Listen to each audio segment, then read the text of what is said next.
अस्सलाम वालेकुम students, hope so आप सब बिल्कुल ठीक ठाक होंगे। हम लोगों ने अपने प्रीवियस लेक्चर में जो कंसेप्ट देखा था दैट वाज इलेक्ट्रिक पोटेंशियल, और उसी को हमने थोड़ा सा इन डिटेल डिस्कस किया कि इलेक्ट्रिक पोटेंशियल होता क्या है, इलेक्ट्रिक पोटेंशियल और इलेक्ट्रिक फील्ड के बीच में ताल्लुक क्या है, और फिर हमने क्या निकाला, electric potential at a point due two point charge. आज जो आपका कंसेप्ट है दैट इज इलेक्ट्रॉन वोल्ट। नाम से आपको लग रहा है कि ये पोटेंशियल ही है, okay, but it is not potential. Why it is not potential? Okay, let's discuss it right now.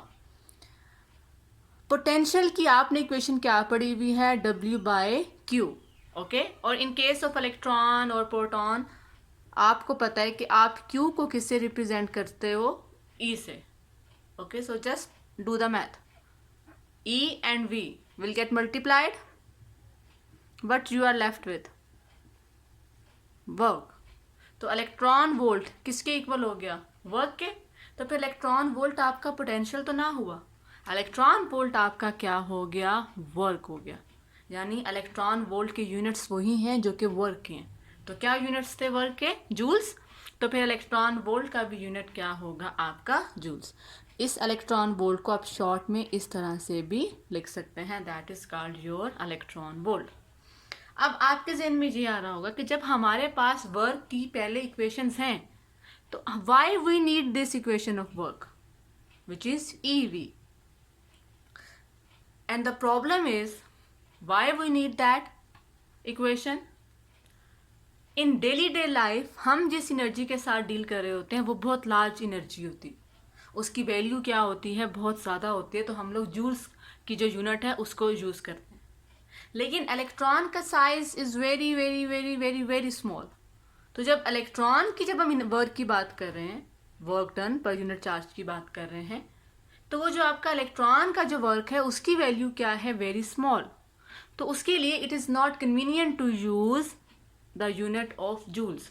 तो उसके लिए फिर हम कौन सा यूनिट यूज़ करते हैं वर्क के लिए, इलेक्ट्रॉन वोल्ट का। इट्स जस्ट लाइक कि आप मैथ्स के लिए kg को यूज़ करते हो, लेकिन जब आप केमिस्ट्री में केमिकल्स के मैथ्स की बात करते हो तो आप मोस्टली उसको केजी में डील नहीं करते, आप उसको मोल्स में डील करते हो। तो दोनों यूनिट्स मैथ्स के ही हैं, बस आपने अपने आसानी के लिए ये देखना है कि आपने कौन सा यूनिट यूज़ करना है। तो डेली डे लाइफ में हम वर्क का यूनिट कौन सा यूज़ करते हैं, जूल्स।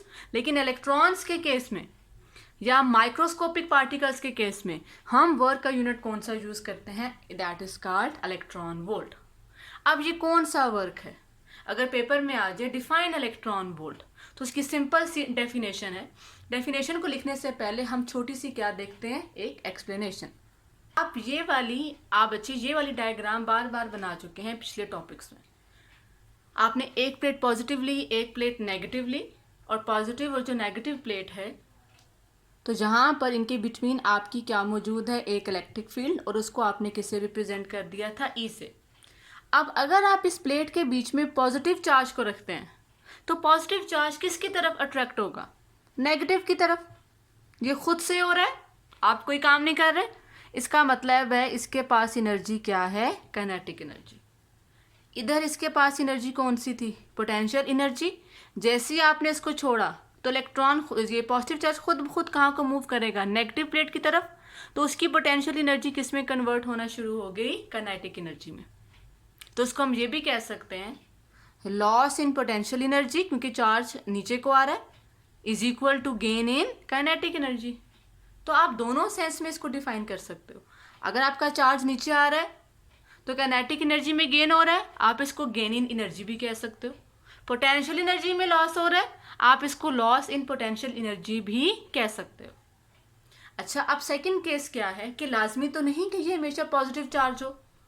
अगर आपका ये चार्ज, लेट्स सपोज आप क्या कह देते हैं कि ये नेगेटिव चार्ज है, ओके। अब नेगेटिव चार्ज किसकी तरफ अट्रैक्ट होगा, ऑब्वियसली पॉजिटिव की तरफ। तो अब इसके पास एनर्जी अपवर्ड कौन सी होगी, काइनेटिक एनर्जी। डाउनवर्ड अगर आपने इसको लेकर आना है तो ये खुद से तो नहीं आएगा, आपको वर्क करना पड़ेगा क्योंकि रिपल्शन है बीच में। तो फिर उसकी एनर्जी कौन सी हो जाएगी, पोटेंशियल एनर्जी, ओके। तो वो दोनों केसेस में बात सेम ही है। अगर पोटेंशियल एनर्जी में लॉस हो रहा है तो काइनेटिक एनर्जी में गेन होगा। अगर पोटेंशियल एनर्जी में गेन हो रहा है तो काइनेटिक एनर्जी में आपका क्या होगा, लॉस होगा।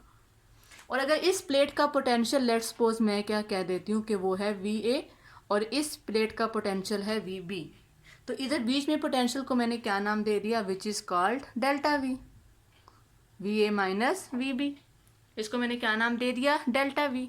तो फिर इलेक्ट्रॉन वोल्ट की डेफिनेशन क्या बनी, डेफिनेशन ये बनी, work done in moving a charge, या आप इसको ऐसे भी कह सकते हो the amount of energy gain, नीचे लेकर आएंगे तो गेन होगी, the amount of energy gain और loss, okay, by an electron when it is move through a potential difference of 1 volt. तो कंडीशन क्या है, इलेक्ट्रॉन वोल्ट, यहाँ पे आपका वोल्ट के साथ 1 है, कुछ नहीं है तो वो क्या होता है 1, तो इस केस में आपका डेल्टा V बेसिकली किसके इक्वल है, 1 के इक्वल है, which is V, okay, 1V।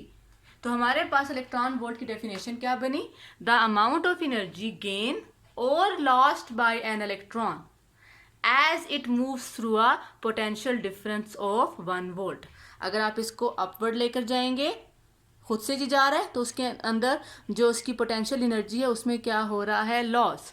अगर आप नीचे लेकर आएंगे तो उसमें पोटेंशियल एनर्जी में क्या हो रहा है, गेन हो रहा है। तो इट डिपेंड्स अपॉन यू, आप पोटेंशियल एनर्जी की बात करना चाह रहे हैं या आप काइनेटिक एनर्जी की बात कर रहे हैं। Let me revise it again.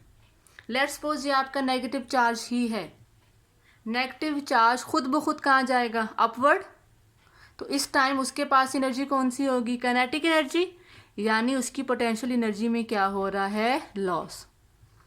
अगर आप इस चार्ज को यहाँ लेकर आएंगे तो खुद से तो नहीं आएगा, आप वर्क करोगे, तो फिर अब आपका यहाँ पे पोटेंशियल एनर्जी में क्या हो रहा है, गेन हो रहा है। जहाँ जाएंगे तो लॉस होगा और जहाँ जाएंगे तो गेन होगा। सिमिलरली अगर आप काइनेटिक एनर्जी की बात करते हो, खुद से वहाँ जा रहा है तो काइनेटिक एनर्जी में क्या हो रहा है, गेन।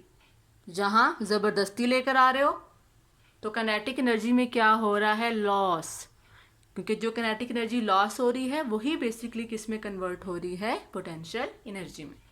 तो हमारे पास यहाँ पे बड़ी एक सिंपल सी इलेक्ट्रॉन वोल्ट की डेफिनेशन आ गई, एंड दैट इज, अब आपने ये चीज़ पहले भी पढ़ी हुई है, delta V is equal to W by Q, Q और डेल्टा V क्या हो जाएंगे, मल्टीप्लाई। अब ये W आपका वर्क है, ये आपका एनर्जी है, तो इस एनर्जी को आप ऐसे भी लिख सकते हो, चेंज इन पोटेंशियल एनर्जी, या आप इसको क्या लिख सकते हो, चेंज इन काइनेटिक एनर्जी। एक ही बात है, क्योंकि एक में गेन हो रही है तो दूसरे में लॉस हो रही है, दोनों में चेंज आएगी। इज इक्वल टू, ये किसके इक्वल बनेगा फिर, Q इंटू डेल्टा V। ये किसके इक्वल आ गया आपका, Q इंटू डेल्टा V। अब पेपर में बाज़ औक़ात आपका एक क्वेश्चन आ जाता है, क्वेश्चन क्या आता है, very important short question, show that 1 electron volt is equal to 1.6 into 10⁻⁻19 joules. ये बेसिकली आपका की कन्वर्जन है, इलेक्ट्रॉन वोल्ट से किसके अंदर, जूल्स के अंदर जाने की, ये आपकी क्या है, कन्वर्जन है, ओके। आपने ये क्वेश्चन अभी पढ़ी है, delta kinetic energy is equal to Q delta V, okay. In case of electrons हम इस Q को किससे रिप्लेस कर सकते हैं, E डेल्टा V के साथ। और इस केस में जो आपका अभी वाला केस है, इसमें आपका जो इलेक्ट्रॉन, या आप ऐसे लिख लें, जो आपका E डेल्टा V है उसमें आप डेल्टा V की जगह क्या पुट कर सकते हैं, V। क्यों, क्योंकि आपने वहाँ पे बता दिया था डायग्राम में कि डेल्टा V आपका किसके इक्वल है, 1 वोल्ट के इक्वल है। किसके इक्वल है, 1 वोल्ट के इक्वल।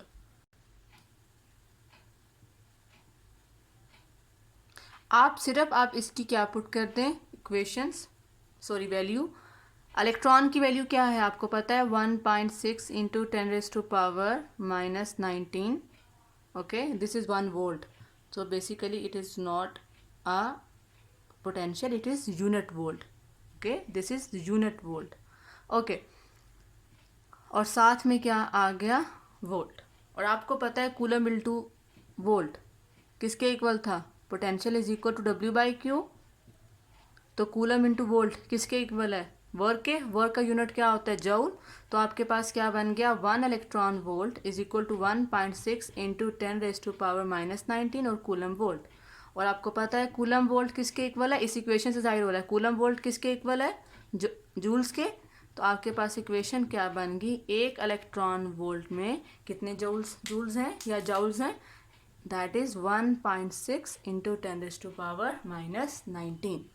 तो अगर आपको कन्वर्जन फैक्टर है, अगर आपको इलेक्ट्रॉन वोल्ट में आंसर गिवन है और अगर आपने जूल्स में निकालना है, तो simply what you will do, 2 electron volts में कितने जूल्स होंगे, ये फैक्टर को मल्टीप्लाई कर देंगे 2 के साथ। 3 इलेक्ट्रॉन वोल्ट्स में कितने जूल्स होंगे, आप इस फैक्टर को मल्टीप्लाई कर देंगे 3 के साथ। इस चीज़ को अभी हम एक एग्जाम्पल से भी क्या करते हैं, सॉल्व करते हैं। कैसे, ये क्या लिखा हुआ है, how many electron volt are there in 1 joule. आपने क्या पढ़ा हुआ है, आपने पढ़ा हुआ है कि एक इलेक्ट्रॉन वोल्ट में इतने जाउल्स होते हैं या जूल्स होते हैं, राइट। मैं आपसे ये पूछ रही हूँ कि बताएं एक जूल में कितने इलेक्ट्रॉन वोल्ट होंगे, तो खुद से बताएं कैसे आंसर निकालेंगे। आपने 1 का आंसर निकालना है, तो यहाँ पर आप क्या पुट कर देंगे 1, तो ये फैक्टर नीचे जाकर क्या हो जाएगा, डिवाइड हो जाएगा। तो आपको किसका आंसर मिल गया, एक जूल में आपके कितने इलेक्ट्रॉन वोल्ट्स होते हैं, 6.25 इंटू 10⁻18। अब आपको ये दोनों कन्वर्जन फैक्टर्स क्या होने चाहिए, याद होने चाहिए। अगर मैं आपसे पूछूं 2 इलेक्ट्रॉन वोल्ट में जाउल कितने हैं, तो पिछले वाला केस था। अगर मैं आपसे पूछूं 2 जाउल्स में कितने इलेक्ट्रॉन वोल्ट हैं, तो आपका ये वाला केस होगा। अंडरस्टैंड इट और नॉट। अगर आपको अभी भी समझ नहीं आया, हम इसकी 1-2 क्या कर लेते हैं, बल्कि एक हम इसकी क्या है कर लेते हैं, एग्जाम्पल कर लेते हैं। लेट्स से मैंने आपसे क्वेश्चन पूछा, how many electron volt, sorry how many joules are there in 2 electron volt. So ये आपने उसका क्या निकाल लिया आंसर, 1 इलेक्ट्रॉन वोल्ट में इतने जाउल्स हैं, तो 2 इलेक्ट्रॉन वोल्ट में आपने इसको फैक्टर को 2 के साथ क्या कर दिया, मल्टीप्लाई, और आपका ये क्या आ गया, आंसर आ गया।